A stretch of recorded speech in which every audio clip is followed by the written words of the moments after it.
Touch यही है। ये आ गई एक गाड़ी जो है वो इसको जाम करेगा, मतलब लग रहा है ये भी इन्हीं की गाड़ी है।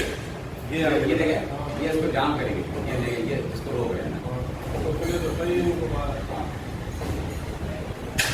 असल गाड़ी मेरे लोगों ने वो रोकी नहीं, रोकी नहीं, उन्होंने जाम करने के लिए रोकी उसको।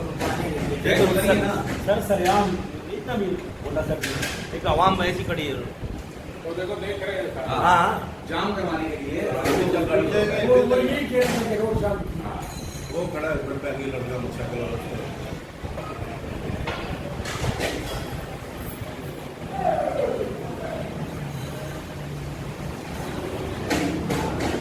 बैठे गाड़ी को, ये सब देख रहे कितना जाम रखा दिया। और ये रिक्शा आ गया, रिक्शा आ गया, गिर गए, रिक्शा आ गया था, फिर गिर गए, रिक्शा टक्कर। अब देखना वहां कैसे जाएगी। अब आ रही है आवाम,